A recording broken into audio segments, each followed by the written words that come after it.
वो सारे अगर आबादी वगैरह वो सारे अगर इस नियमानुसार होंगे तभी वो हो पाएगी, तभी उसका प्रस्ताव बनेगा।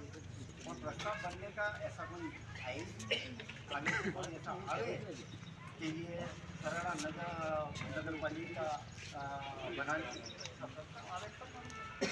ये प्रस्ताव कितने ग्राम पंचायतों को शामिल करते हुए बनेगा, या एक सरड़ा बनेगा या सावन बनेगा, ये बात की बात है। ऐसी चीजें आ रही तो हमारा ये निवेदन है, देखो आपका जो जवाब था कि जो सवाल का जवाब नहीं था, पर मैं ये कहना चाह रहा हूँ आप जो रेवेन्यू का कह रहे हो वो सारे लोग हैं, असंवैधानिक है या संवैधानिक है, सर कानूनी है या गैर कानूनी है, ये मैं नहीं कह सकता हूँ।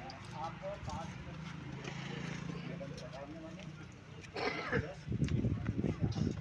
उनसे ले सकते हैं। थैंक यू सर, हम आपके जवाब से संतुष्ट नहीं हैं और न ही आपने हमारा जो सवाल था उसका सही रूप से जवाब दिया है। वैसे तो सर अब आप एक अधिकारी हैं, पैसा कानून यहाँ पर लागू है, वो कागजों में है और धरातल पर कुछ भी नहीं है। ये शायद आप किसी को नहीं पता होगा। आप आपके हर ग्राम पंचायत में जाइए, वहां पर हर गतिविधि आपको कागज में मिलेगी, लेकिन वो धरातल पर लागू नहीं है।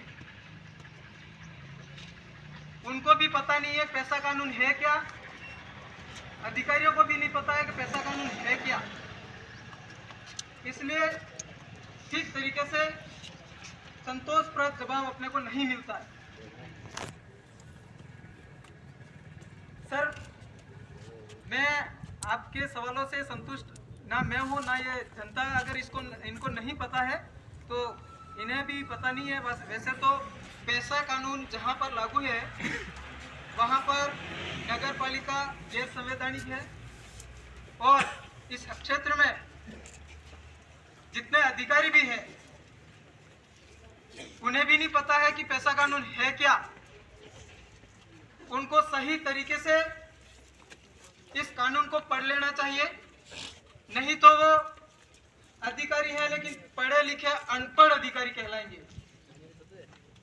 क्योंकि अगर आपको पता ही नहीं है तो फिर आप इस क्षेत्र में नौकरी कर रहे हो, वो भी किस काम की।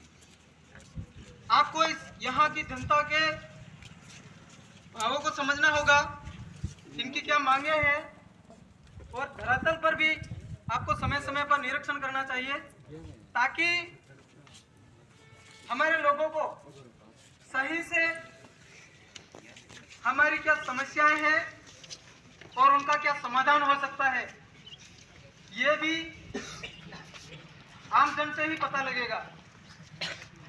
कहीं कहीं अधिकारीगण जाते हैं पंचायतों में और सरपंच साहब से पूछ लेते हैं और सरपंच साहब को उस बात का पता ही नहीं होता है।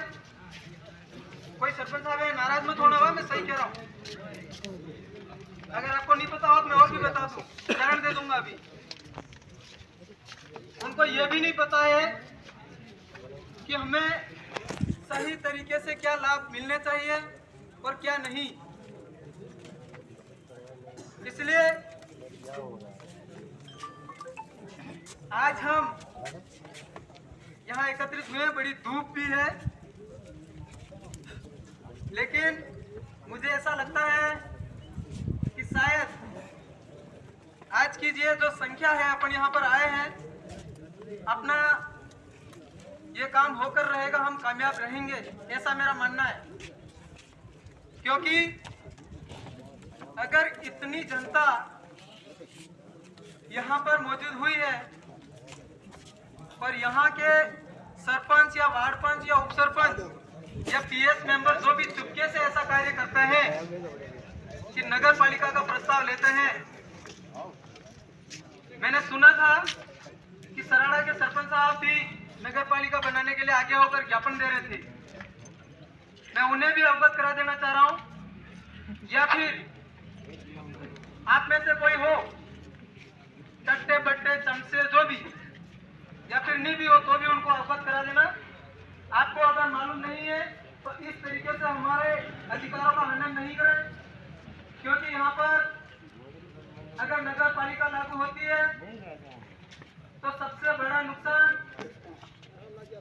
आदिवासियों को है।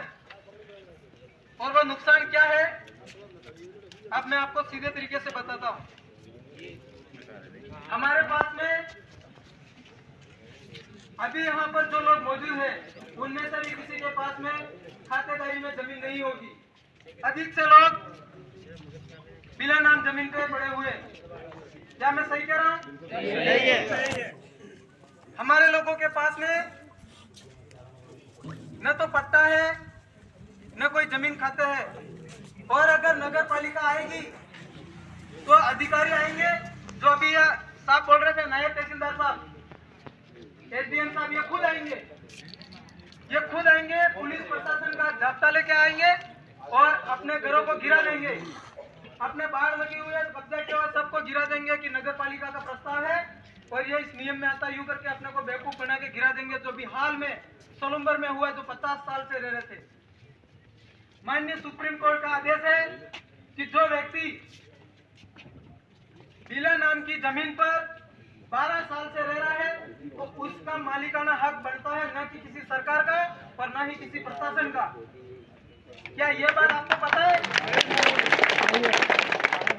तो फिर जब माननीय सुप्रीम कोर्ट इस तरीके का आदेश निकालते हैं तो फिर ये लोग उस बात से अनजान नहीं है।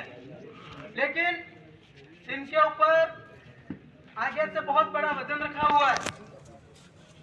ये उस वजन के नीचे दबे कुचले, हो गया।